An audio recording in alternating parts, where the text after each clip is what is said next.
रामराम मित्रांनो, मी अमोल कोळेकर पाटील. खरा वस्ताद हे देवेंद्र फडणवीसच आहेत असं फायनल झालेलं आहे. विधिमंडळाच्या कार्यकारी अध्यक्षपदी देवेंद्र फडणवीस यांची नियुक्ती झालेली आहे आणि देवेंद्र फडणवीस हे महाराष्ट्राचे देवेंद्र फडणवीसांच्या कार्यकाळामध्ये तिसरे मुख्यमंत्री म्हणून ते उद्या शपथ घेतील.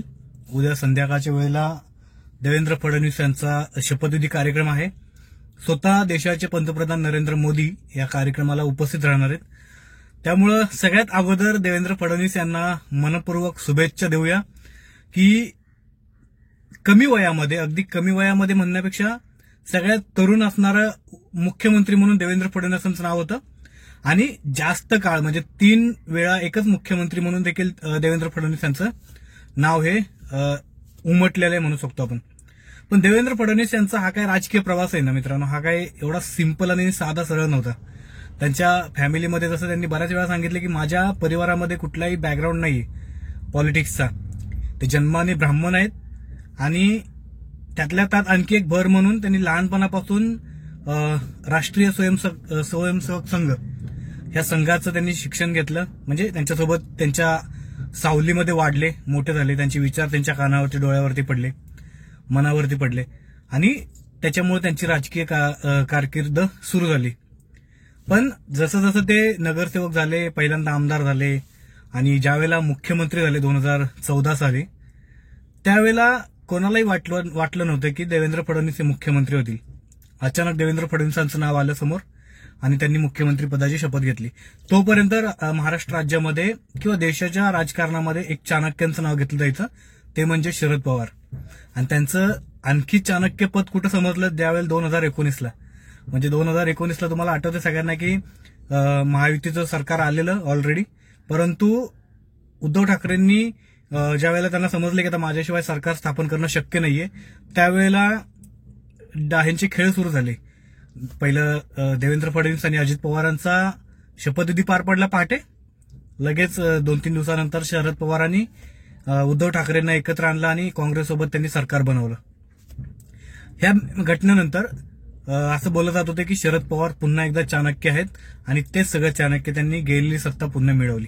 असं खूप सारे सोशल मीडियावरती वगैरे असं बोललं गेलं. पण खरं चाणक्य कोण आहे यांनी 2.5 वर्षामध्ये लगेच दाखवून दिलं. म्हणजे मुख्यमंत्र्यांच्या पक्षाचे एक नेता 40 आमदार घेऊन बाहेर पडतो आणि मुख्यमंत्र्यांना त्याच्यात कानोकान खबर देखील लागत नाही. आता भले उद्धव ठाकरे बोलतात की मला माहिती होतं परंतु ते जाणारे होते म्हणून सोडले. काही बोलले तरी एक गोष्ट मान्य करावं लागेल की जोपर्यंत ते सुरतला निघून गेले तोपर्यंत उद्धव ठाकरेंना ती कुठलीही गोष्ट माहीत नव्हती, ना कानोखान खबर कुणालाही माहीत नव्हती. ह्याचा अर्थ असा होता की जरी मुख्यमंत्री उद्धव ठाकरे होते 2019 ते 22 पर्यंत आणि गृहमंत्री अनिल देशमुख होते, स्वतः गृहमंत्री असताना ते जेलमध्ये गेले म्हणजे ह्यांचं सरकार आल्यानंतर. त्यामुळे मला असं वाटतं की त्या 2.5 वर्षाच्या काळामध्ये भले महाविकास आघाडीचं सरकार असेल परंतु पोलीस प्रशासन आणि पोलीस खातं पूर्णपणे देवेंद्र फडणवीसांच्या हातामध्ये होतं इनडायरेक्टली. त्याच्यामुळं सुरतपर्यंत पोहोचेपर्यंत उद्धव ठाकरेंना कानोकान खबर नव्हती की एकनाथ शिंदे यांनी बंड केलाय आणि 40 आमदार घेऊन ते पक्षातून बाहेर पडलेत. इथं देवेंद्र फडणवीस यांची चाणक्य नीती सगळ्यांना बघायला मिळाली. आणि सगळ्यात नंतर असं झालं की म्हणजे वाद प्रतिवाद होत गेले. म्हणजे ज्यावेळेला लोकसभा 2024ची निवडणूक झाली त्यावेळेला प्रचंड प्रमाणामध्ये यश हे महाविकास आघाडीला मिळालं, काँग्रेस, राष्ट्रवादी आणि उद्धव ठाकरे यांच्या गटाला मिळालं. परंतु आणि देवेंद्र फडणवीसांच्या नेतृत्वामध्ये ही लोकसभा निवडणूक झालेली, त्यामुळं त्यांना अपयश मिळालं. पण त्या अपयशातून बाहेर पडून देवेंद्र फडणवीसांनी मोठे प्लॅन ऐकले.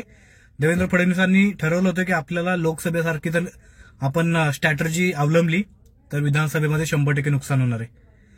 खूप चांगलं डोकलेटी लावली. चाणक्याने वस्ताद का देवेंद्र फडणवीसांना म्हणतात त्याचं मी तुम्हाला थोडक्यात उदाहरण देतोय. मित्रांनो, जसं लोकसभा निवडणूक झाली त्याच्या सेकंड डे पासून देवेंद्र फडणवीसांनी जी राज्याची मोठ बांधायला सुरुवात केली आणि पूर्ण सिस्टम हल्लेलं त्यांचं, सगळे पदाधिकारी व्यवस्थित काम केलं नाही, आरएसएसनी काम केलं नाही, लोकसभेला बऱ्याचशा गोष्टी समोर आल्या. त्याच्यानंतर त्यांनी आरएसएसची मनधरणी केली असेल, आरएसएसला मनवलं असेल, काय प्रॉब्लेम झाला असेल ते मिटवले असतील. कार्यकर्ते, पदाधिकारी त्यांचे सगळे मंत्री म्हणजे संघटनेतले मंत्री सगळे, या सगळ्यांना एकत्र घेऊन त्यांनी मिटिंग केल्या. त्याच्यानंतर राज्यामध्ये त्यावेळेला 2 प्रॉब्लेम होते, ओबीसी प्लस मराठा. या मराठ्यामध्ये काय झालं की मनोज जरांगे यांनी मराठा समाजाची बाजू उचलून धरल्यामुळं महाविकास आघाडीला किंवा इंडी गठबंधनला मोठ्या प्रमाणामध्ये यश मिळालं लोकसभेमध्ये, बरोबर.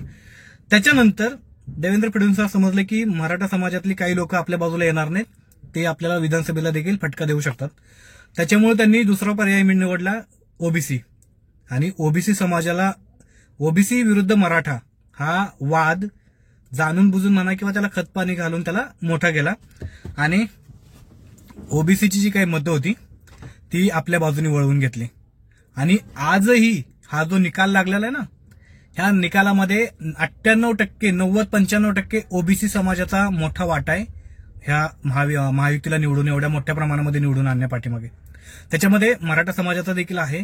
कसं तुम्हाला सांगतो, मनोज जरांगेंनी सांगितलं की आपण सीटा लढवणार आहेत, आपण जागा लढवणार आहे, आपण सत्तेमध्ये सहभागी होणार आहे. ठीक आहे. ऐन वेळेला मनोज जरांगे पाटलांनी काय केलं की सांगितलं की आपण कुठल्याही प्रकारची जागा लढवत नाहीये, आपण या निवडणुकीतून सपशेल माघारी घेत आहोत, तुम्हाला ज्याला मतदान करायचं तुम्ही त्याला मतदान करा, बरोबर. त्याच्यामुळे झालं काय माहितीये का, मराठा समाजाची जी काही एकी होती ते थोडी सुटत चाललेली. आणि ज्यावेळेला मनोज जरांगेंनी हा बॉम्ब टाकला की तुम्हाला ज्याला मतदान द्यायचं त्याला द्या, मनोज जरांगे समर्थन असलेले कुठलेही उमेदवार या निवडणुकीमध्ये उभं राहणार नाहीत, आणि मनोज जरांगे पुरस्कृत कुठल्याही उमेदवारांना आपण तिकीट देणार नाही. त्यावेळेला जे मराठा समाज मनोज जरांगेच्या सोबत होता ना, बाकीचे फुटलेले ते आधी ऑलरेडी फुटलेच होते, कारण मनोज जरांगेंच्या भूमिका वारंवार चेंज झाल्या होत्या.